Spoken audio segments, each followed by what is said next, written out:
the industry is suffering from a lack of talent, or we're not benefiting from a bunch of people that want to become advisors or want to be in our industry, rather the opposite. So we've really focused on being sustainable, developing our own people, making sure that the people we're attracting fit with the mission of Halbert Hargrove, meaning, right, we don't need people to come into our business with greed and thinking this is an industry where you do an okay job, you just become rich, and that's it. I think the industry suffered from that too much, of kind of build a, I wouldn't call it a bad rap, but there's definitely a little bit of that with the aura that we've projected, I think, across the US. And I think that's not what we're about. We've always been thinking of, hey, we want to come to work every day knowing that we're adding value to clients, we're doing important work for clients, but then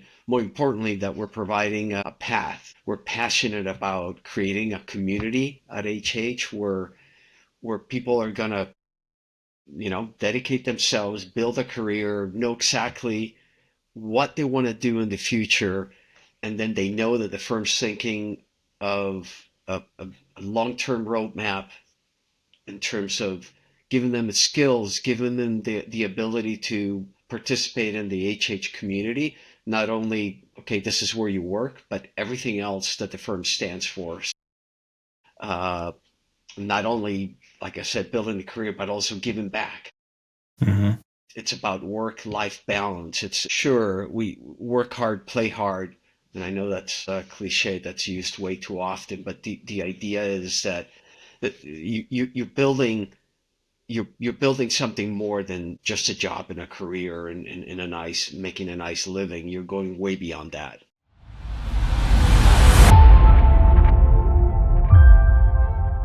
The Net Positive Consortium was founded to unite firms that are committed to creating lasting change for clients, for their employees, for the communities they live in, and for the planet as a whole. And the Net Positive does that through 5 core pillars.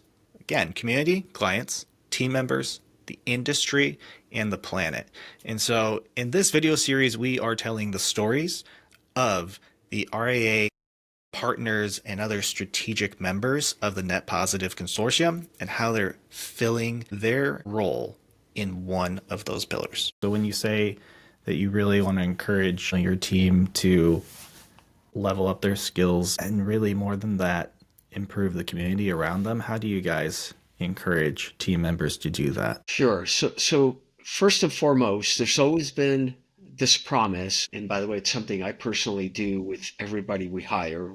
I have a one-on-one session, and the promise is, look, no matter what happens for you at HH, you will be a better person the day you leave HH compared to the day you walked in. And of course, that's not very hard if you do it over a long time. But that's the idea: is the day you start at HH, there's this constant improvement process, because that's what we do at the firm. But there's something about the firm and the business activities, but there's another thing to be focusing first and foremost, it's employees first.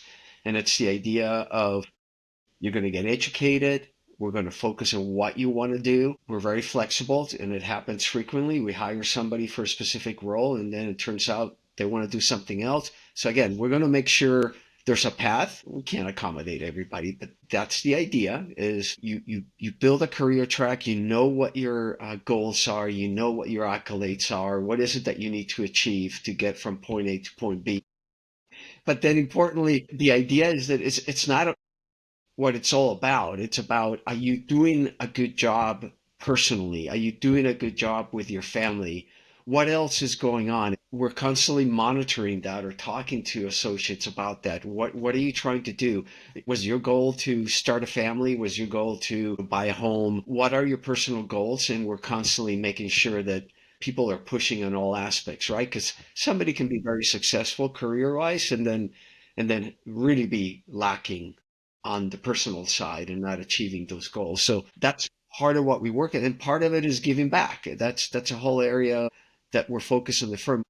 In fact, almost to a fault, where we put some of the firm's goals sometimes behind those. But the idea is you get involved with the community. You volunteer, you participate in with nonprofits, you become board members for the local charities, participate in any activity and any opportunity you have, being providing pro bono, planning, helping kids with education, just anything that we can see as a firm that we can benefit. And then the whole idea is right, constantly improving. You have to be creative.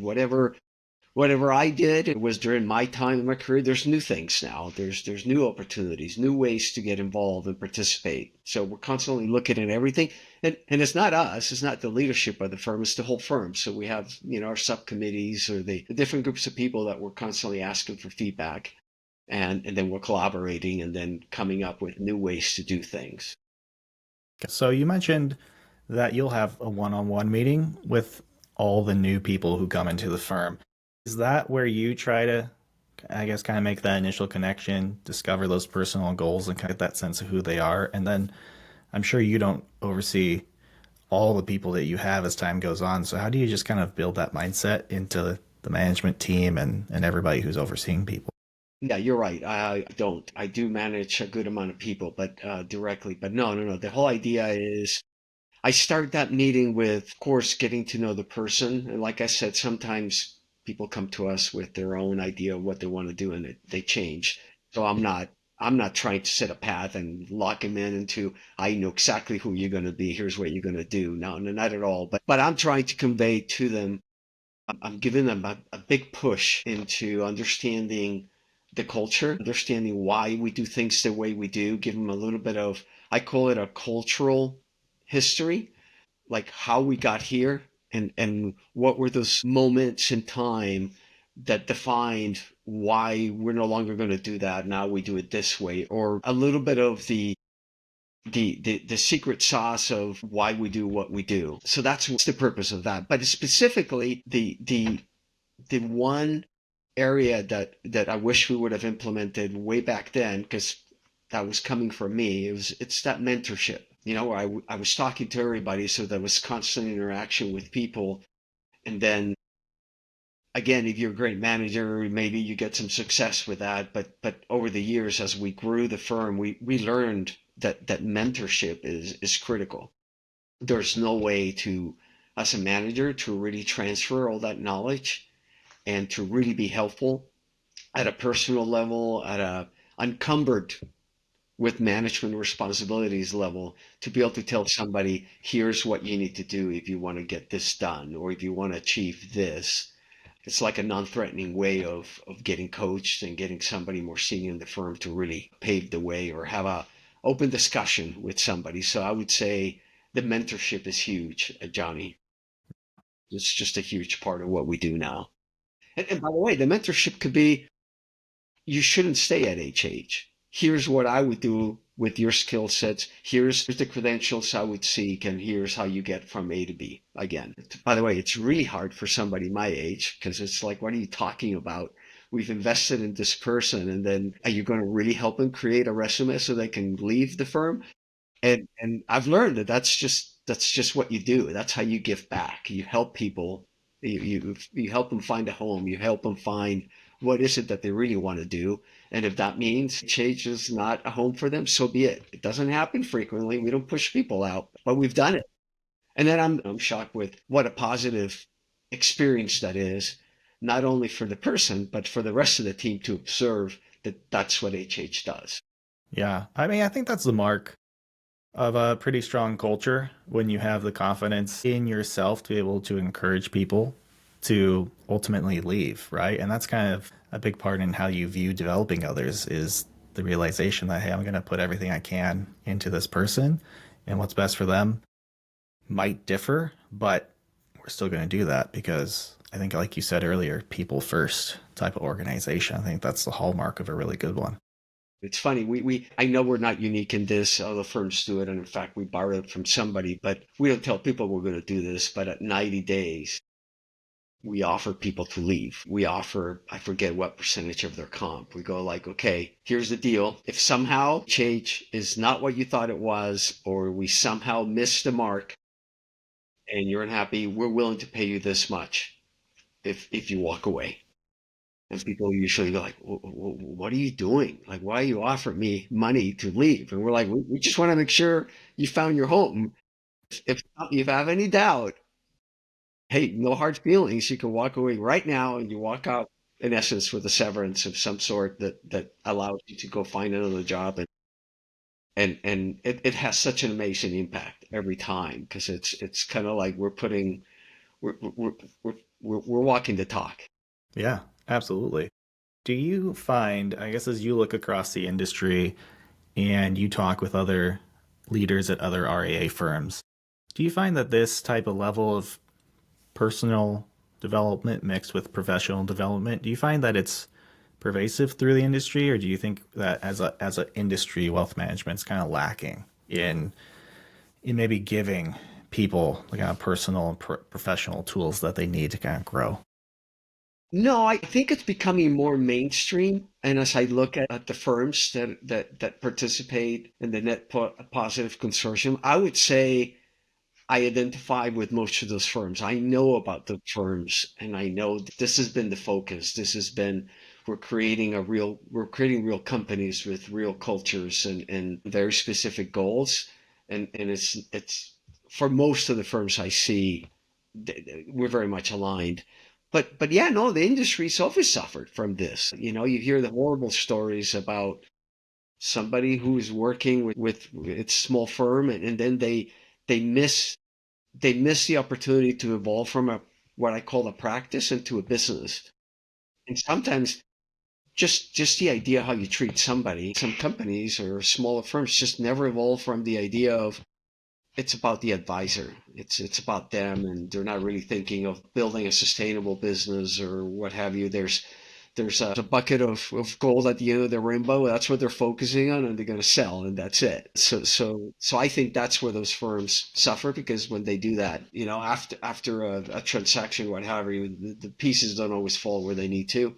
But at that point, whoever sold it, it's not really focused on that. But so again, I'm answering the question like I think there are a lot of firms that are now focusing on this. They've realized this is what they want to do. They want to give back. They want to do the best they can. They want to collaborate with other firms. They want to make sure they're building an impact in the industry, a legacy. And it's not about who's the biggest, who's the most profitable, who's the one that's growing the fastest. It's about we're running the firms correctly. We're making sure we're balancing out everything. So there's more sensitivity. I guess I'm not qualified maybe to say what percentage out there of the firms are really doing it right or not. Yeah. I like to think there's more, but again, you interact with the people that are more like yourself. You start talking to somebody and they start, mentioning something like I remember recently I was at a conference. Somebody said, "Yeah, we don't even have employees. Everybody's at 1099." I'm like, okay, 180, Mm. walk away from that person. They're thinking completely different about this business. Yeah, very different than your own.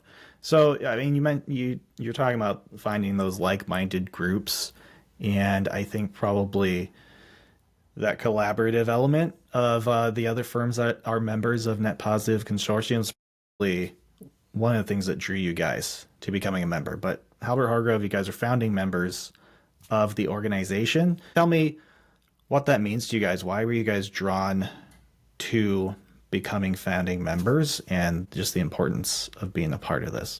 Sure. So I'll have to give a credit to our founder, Russ Hill. Ever since I can remember, he was always interested in collaborating with other firms about, sharing best practices, about getting better at our craft, about, this is an area of struggle. How can we do better?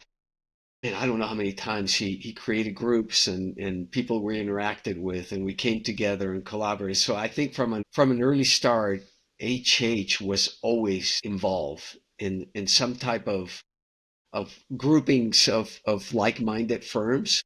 Mm-hmm. And as the years went by, it evolved, but it would either fall apart or become something else. So when we saw the Net Consortium and some of the people, and like I said, I'm very familiar with a lot of these firms because those are firms that Russ was already collaborating with, either at Fidelity conferences or whatever network groups that were created back in the day. Here we are again. They were the same firms, and some of them have changed ownership and what have you, but the leadership is the same.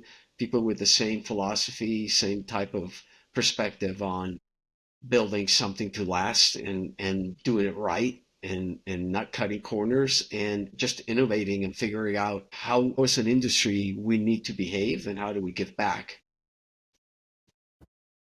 So for firms maybe who aren't familiar with Net Positive Group and what you guys stand for and what the firms who are part of it stand for, I guess what's your message to firms about here's why you guys should come be part of this collaborative community?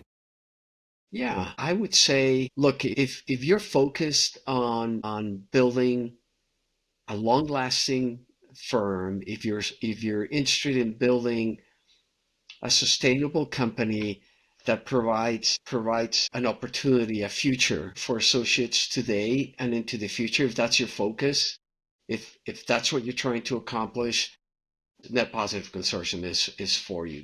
That's for me, that's what this is about. It's about changing the narrative. It's about thinking of the future, thinking of what is it that firms need to do, not short term, midterm, but long term in the future? What is it that we should be thinking of? How should we be evolving? And not only to stay relevant, but to provide a thriving business for the today's generation and the next. I think that hits it kind of on the head. But, you know, obviously, I'm a big fan of the group as well. I think it's playing a really important role, and I've got a lot of respect for the business that you have built and you are building. So thanks for just sharing those experiences. Thank you, Johnny, for having me. My pleasure.